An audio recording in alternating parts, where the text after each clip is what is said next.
रौद्र ध्यान के भेदों पर चर्चा यहाँ पर चल रही है। ग्रंथ का नाम है झाण अध्ययन पाहुड़। झाण अध्ययन पाहुड़ नाम के इस ग्रंथ में हिंसानंद की परिभाषा। कृपा रहित मन से युक्त होकर प्राणियों का वध करना, उनको छेदना, बांधना, जलाना, जलती हुई वस्तु के द्वारा उन पर अंकन करना, जो त्रिशूल आदि का आकार उनके शरीर पर बना दिया जाता है, उनको पीटना आदि के भाव रखना, उनमें मन लगाना, अत्यंत क्रोध रूप ग्रह प्रसाद से गृहीत होना तथा क्रूर होना, यह हिंसानंदी प्रथम रौद्र ध्यान है। मृषानंदी, मृषा का अर्थ है झूठ, तो झूठ में आनंद मनाना। इसकी परिभाषा देते हुए आचार्य लिखते हैं, मायाचारी परवंचना, परवंचना मतलब दूसरों का अपमान, निंदा, ठगना, दूसरों के ठगने में तत्पर ऐसे अदृश्य प्रच्छन्न मतलब छिपे हुए पाप युक्त मन वाले जीव के चुगली, असभ्य वचन, असद्भूत अर्थात अप्रशस्त वचन। असद्भूत वचन मतलब जो है नहीं जैसा उसको वैसा कहना, और अप्रशस्त वचन, अप्रशस्त वचन भी तीन प्रकार के पुरुषार्थ सिद्धि उपायकार ने कहे, अप्रिय, निंदित और गर्हित। और प्राणियों के घातक वचन, ऐसे वचन जिनसे दूसरों का घात हो जाए, आदिक में प्रवृत्त होने पर जो उनके प्रति दृढ़ चिंतन होता है, वह मृषानंद नामक रौद्र ध्यान है।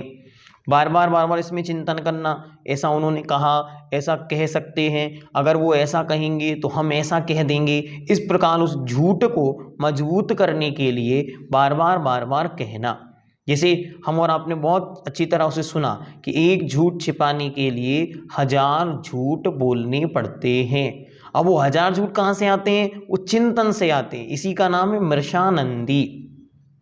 सोचता रहता है कि हम अपने उस झूठ को कैसे सत्य बनाएं। और एक बहुत अच्छी उक्ति और आपने सुनी होगी, वो कहते हैं कि जब कोई जीव एक ही असत्य को, एक ही झूठ को बार बार बोलता है, तो वह लोक में सत्य की तरह प्रचलित हो जाता है। तो जो मृषानंदी होता है वो बार बार ये चिंतन करता है कि मैं अपने इस असत्य को, मैं अपने इस झूठ को सत्य कैसे बना दूं, मैं इसे प्रमाणिक कैसे बना दूं। कल उदाहरण, बहुत अच्छा उदाहरण दिया था कि जैसे वह राजा वसु, उसने बहुत बड़ा कोई पाप नहीं किया था, लेकिन उसका एक छोटा सा झूठ बहुत बड़े पाप का कारण था। तो ऐसा कोई झूठ है, वह आपके लिए अशुभ गति का, दुर्गति का कारण बन जाता है। आगे कहते हैं स्तेयानंद या चौर्यानंद, चोरी में आनंद मनाना। वैसे ही प्रतीव्र प्रचुर क्रोध और लोभ से आकुल प्राणियों के द्वारा प्राणियों का विनाश, हनन, अनार्य आचरण, जो आचरण योग्य नहीं है, ऐसा अनार्य आचरण तथा बिना कमाए पर के धन के हरण करने में और परलोक में होने वाले नरकादिक दुख के अनिष्ट अनर्थ की परवाह ना करके जो परिणाम होता है, वह तीसरा अप्रशस्त चौर्यानंद, स्तेयानंद नाम का रौद्र ध्यान है, जो अत्यंत निंदनीय है। चोरी करने का परिणाम करना, चोरी की बातें याद करना, चोरी कैसे करे इस विषय में चर्चा करना, कोई चोरी करके लाया है उससे उसके विषय में जानना, पूछना, उसकी तहकीकात करना, सारी चीज़ें समझना और उसमें अपने चित्त को लगा के रखना कि कैसे ये हुआ होगा, कैसे उसने ऐसा किया होगा, कैसे स्थितियां बनाई होंगी, इस प्रकार का बार बार उसके विषय में चिंतन करना। और अंतिम चौथा है विषय संरक्षणानंद, विषयों का संरक्षण करना। विषयों के विषय में दोनों बातें लगाना। जो चेतन विषय है वह है स्त्री, जो कुशील के अंतर्गत आ जाएगी, या पुरुष या नपुंसक, जो कुशील के अंतर्गत आएगा। और अचेतन रूप जो विषय हैं वे मुख्य रूप से आपके परिग्रह के अंतर्गत आ जाएंगे। तो इसलिए विषय संरक्षणानंद में दोनों ही समाहित हो जाते हैं। शब्दादिक पंचेंद्रिय विषय की साधनभूत धन के संरक्षण में परायण होना, सभी पर संकित शंका से युक्त होना, डाउटफुलनेस। ये डाउटफुलनेस कहाँ से आती है? जिसके पास होगा उसे ऐसा लगता है कोई ले ना ले। जैसे भगवान पूज्यवर पद्मनंदी महाराज ने कहा था कि 10 प्राणों के अलावा यदि 11वां कोई प्राण है तो उसका नाम है धन। तो कोई किसी जीव से यदि धन लेता है तो उसे ऐसा लगता है इसने हमारे प्राण ले लिए हैं। वैसे ही यहाँ पर ये कह रहे हैं कि किसी के अन्य के विषय में शंका से युक्त होता है। क्यों? क्योंकि उसे अपने विषयों का संरक्षण करना है और उसे लगता है ये विषय कोई मुझसे छीन ना ले, इसलिए वह अपनी स्त्री के प्रति भी शंकित होता है। और ऐसा नीति में बहुत अच्छी तरह ये वाक्य आता है कि यदि कोई जीव रंच मात्र भी अपने किसी निकटवर्ती से शंका को प्राप्त होता है तो फिर वह कभी भी सुख से नहीं रह सकता। अगर किसी को मानो अपनी पत्नी पर शक हो जाए तो फिर वो क्या करेगा? फिर वो उसके हाथ का पानी पीना भी पसंद नहीं करेगा, वो उसका हाथ का भोजन करना भी पसंद नहीं करेगा। तो उसे हमेशा ऐसा लगेगा कहीं ये मुझे जहर दे के मार ना दे। क्यों? विषयों के प्रति यूं आसक्ति उसके अंदर आ गई है कि उसे ऐसा लगता है ये मुझसे कोई छीनना चाह रहा है। इसी का नाम है विषय संरक्षणानंद। उसका अच्छी तरह रक्षण करना, उसकी सेवा करना ही उसका मूल लक्ष्य बन जाता है। अनिष्ट चिंतन में रत होना और दूसरों का घात हो, बस इसके विषय में सोचता रहता, अनिष्ट चिंतन करता रहता। कोई दुकान है, कोई उसका मकान का मालिक है, कोई अन्य है, तो इसका अनिष्ट हो जाए जिससे ये मुझे मिल जाए। और यहाँ तक कि लोभ की कषाय के वशीभूत अपने रियल जो रिलेटिव्स हैं, भाई है, बहन है, इनके प्रति भी अशुभ चिंतन करने लगता है। और पर उपघात के लिए कालुष्य और आकुलित चित्त होने से चौथा विषय संरक्षणानंद नामक अप्रशस्त रौद्र ध्यान जानना चाहिए। यह अनिष्ट है और आत्महितैषी पुरुष कभी भी इसकी इच्छा नहीं करते। जो आत्मा का हित चाहते हैं वे इससे सदा सदा के लिए बचें और इससे दूर रहने का प्रयास करें। इसकी पहचान के कुछ चिन्ह हैं, उन्हें बताते। रौद्र ध्यान के रत जीव का, रौद्र ध्यानी का चित्त दूसरों पर आने वाली विपदाओं को चाहता है। क्या करता है? वो सोचता है इस पर ये संकट आ जाए, किसी पर कोई परेशानी आने वाली है तो वह उसका बार बार विचार करता है, उनका अभिनंदन करता है, विपदाओं का अभिनंदन करता है, निर्दयी होता है, दया से रहित हो जाता है, अपने कुकृत्यों की परवाह नहीं करता, उसे अपने क्रूर कृत्यों के लिए अनुताप पश्चाताप नहीं होता और अपने लिए किए हुए कृत पापों में वह हर्षित होता जाता है। जितना कुछ भी विषय के संरक्षण का सामग्री है, घर है, मकान है, परिवार है, दुकान है, इनमें जितनी वृद्धि हो उतना वो आनंद मनाता है।